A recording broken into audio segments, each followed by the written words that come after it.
Это очень интересная буква в тунисском языке. Она, даже если буква одна, то имеется 4 фонемы.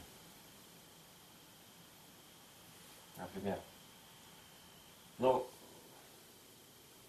тувинская буква Г, она произносится тоже, как и предыдущие, слегка глухо. Г. Она отображает в себе 4 фонемы. Давайте. Первая фонема, как в русском, Г, то есть слегка глухая, но взрывная. Г, передняя.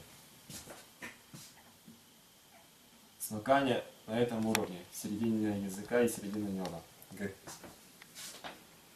Взрывная Г используется в тех случаях, например, слово тенге.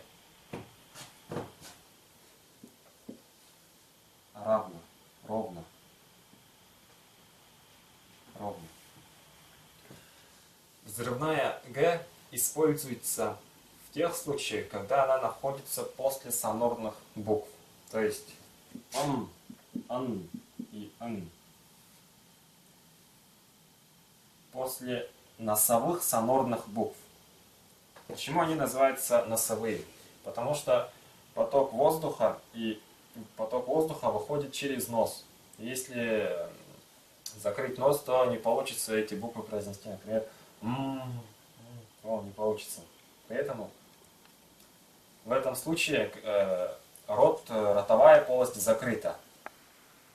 И когда после сонорной носовой буквы следует буква Г, не носовая, для произношения которого требуется участие ротовой полости, то она открывается. То есть, получается, она была закрыта и открылась. Это качество взрывных букв. Поэтому после сонорных взрывная Г. Тенге. Если взять транскрипцию, будет тенге.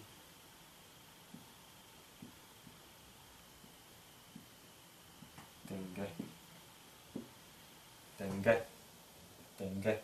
Вот. И как мы уже разобрали, закон сингармонизма гласит, что в одном слое могут быть только передние гласные. Как мы видим, тут передние гласные. И еще одно качество этого закона гласит так, что передние гласные в словах с передними гласными произносится передняя буква Г. Передняя, то есть вот на этом уровне. Г. А есть еще другие случаи. Например, слово чангас. Чангас.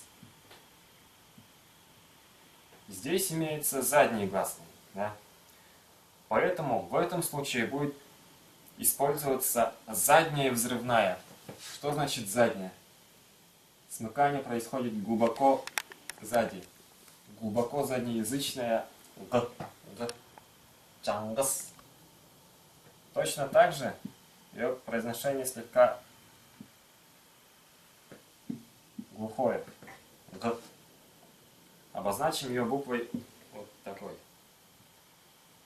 Г. Чангас. После сонорной взрывная, и так как задние буквы, то задняя. Чангас.